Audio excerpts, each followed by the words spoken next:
Assalamualaikum warahmatullahi wabarakatuh. Pada malam itu, 17 April 1955, turun hujan yang amat lebat di Dukuh itu. Tapi masyarakat Dukuh Leketang masih saja tenggelam dalam kemaksiatan. Barulah pada tengah malam hujan reda, tiba-tiba terdengar suara keras seperti sebuah bom besar dijatuhkan di sana, atau seperti suara benda yang teramat berat jatuh dari atas langit. Suara itu terdengar sampai ke desa-desa tetangganya. Namun malam itu tidak ada satupun yang berani keluar karena selain suasananya teramat gelap, jalanan pun sangat licin. Sebelum kita lanjut ceritanya, kita intro dulu ya.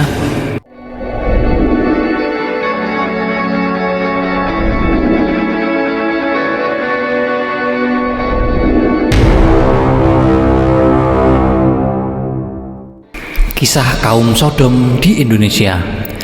Ada segelumit kisah nyata yang pernah terjadi pada sebagian bangsa ini yang mungkin kita telah lupa. Dan sayangnya, peristiwa yang penuh dengan pelajaran ini sama sekali tidak disinggung-singgung sedikit pun di dalam buku pelajaran di sekolah. Kita dan anak-anak kita tidak pernah tahu jika ada suatu desa yang penduduknya nyaris sama dengan kaum Sodom Gomora yang bermaksiat, yang oleh Allah Subhanahu wa Ta'ala dikubur seluruhnya dalam satu malam hingga tidak tersisa. Satu desa bersama seluruh penduduknya lenyap dalam satu malam, tertutup puncak sebuah gunung yang berada agak jauh dari lokasi desa itu. Siapa yang mampu memindahkan puncak gunung itu ke suatu tempat untuk mengubur satu desa kecuali Allah yang Maha Kuasa? Inilah kisah tentang Dukuh Leketang yang masuk dalam wilayah Kabupaten Banjarnegara, Jawa Tengah. Kejadiannya di tahun 1955. Dukuh Leketang adalah sebuah dukuh makmur yang lokasinya tidak jauh dari dataran tinggi Dieng, Banjarnegara, sekitar 2 km di sebelah utaranya. Penduduknya cukup makmur dan kebanyakan para petani yang cukup sukses. Mereka bertani sayuran, kentang, wortel, kubis, dan sebagainya. Berbagai kesuksesan duniawi yang berhubungan dengan pertanian menghiasi Dukuh Leketang. Misalnya apabila di daerah lain tidak panen, tetapi mereka panen berlimpah, kualitas buah dan sayur yang dihasilkan juga lebih baik dari yang lainnya. Namun, bukannya mereka bersyukur dengan segala kenikmatan, tapi mereka malah banyak melakukan kemaksiatan. Barangkali ini yang dinamakan istiraj, atau disesatkan oleh Allah dengan cara diberi rizki yang banyak, namun orang tersebut akhirnya makin tenggelam dalam kesesatan. Masyarakat Dukuh Leketang umumnya ahli maksiat. Perjudian di dukuh ini merajalela. Begitu pula minum-minuman keras. Tiap malam mereka mengadakan pentas lengger, sebuah kesenian tradisional yang dibawakan oleh para penari perempuan yang sering berujung pada perzinahan. Ada juga anak yang malah melakukan kemaksiatan bersama ibunya sendiri. Beragam kemaksiatan lain sudah sedemikian parah di dukuh ini. Pada malam itu, 17 April 1955, turun hujan yang amat lebat di dukuh itu. Tapi masyarakat Dukuh Leketang masih saja tenggelam dalam kemaksiatan.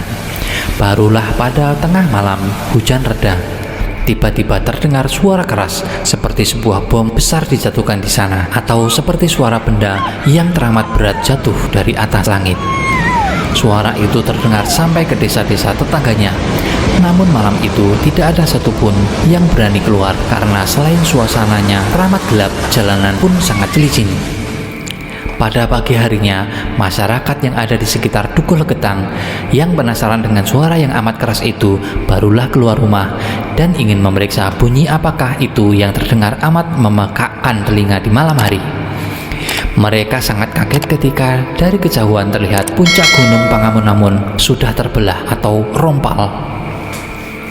Dan mereka lebih kaget bukan kepalang ketika melihat Dukuh Leketang sudah tertimbun tanah dari irisan puncak gunung tersebut.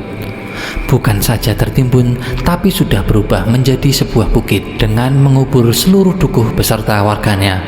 Dukuh Leketang yang tadinya berupa lembah ini kini sudah menjadi sebuah gundukan tanah baru menyerupai bukit. Seluruh penduduknya mati. Gegerlah kawasan Dieng. Masyarakat sekitar terheran-heran. Seandainya Gunung Pangamun-Amun sekedar longsor, maka longsoran itu pasti hanya akan menimpa lokasi di bawahnya. Akan tetapi, kejadian ini jelas bukan longsornya gunung. Antara Dukuh Legetang dan Gunung Pangamun-Amun terdapat sungai dan jurang yang sampai sekarang masih ada. Namun sungai dan jurang itu sama sekali tidak terkena longsoran. Jadi kesimpulannya, potongan gunung itu malam tadi terangkat dan jatuh menimpa Dukuh Legetang. Siapa yang mampu mengangkat separuh gunung itu kalau bukan Allah yang Maha Kuasa? Apakah kamu merasa aman terhadap Allah yang di langit, bahwa Dia akan menjungkir balikkan bumi beserta kamu, sehingga dengan tiba-tiba bumi itu bergoncang? Quran Surat Al-Mulk ayat 67. Untuk memperingati kejadian itu, pemerintah setempat mendirikan sebuah tugu yang hari ini masih bisa dilihat siapapun. Di tugu tersebut tertulis dengan plat logam. Sungguh kisah tenggelamnya Dukuh Legetang ini menjadi peringatan bagi kita semua bahwa azab Allah Subhanahu wa Ta'ala yang seketika itu tidak hanya bisa di masa lampau, di masa para nabi, tapi azab itu pun bisa menimpa kita di zaman ini, bahwa sangat mudah bagi Allah Subhanahu wa Ta'ala untuk mengazab manusia-manusia zalim dan durjana dalam hitungan detik. Andaikan di muka bumi ini tak ada lagi hamba-hambanya yang bermunajat di tengah malam menghibah ampunannya, mungkin dunia ini sudah kiamat. Kita berhutang budi kepada para ibadur rahman, para hamba Allah Subhanahu wa Ta'ala yang berjalan dengan rendah hati, tak menyombongkan dirinya. Mereka senantiasa bersujud memohonkan ampunannya.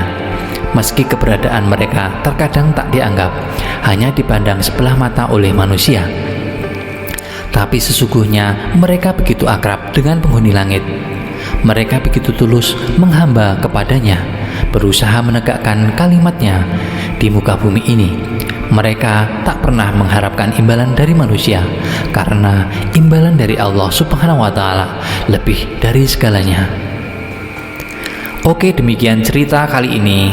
Semoga kalian suka dengan ceritanya. Jika kalian menginginkan salah satu cerita, tulis di kolom komentar. Untuk membantu channel ini berkembang, subscribe, like, dan share agar kami semangat dalam mengembangkan channel ini. Terima kasih. Wassalamualaikum warahmatullahi wabarakatuh.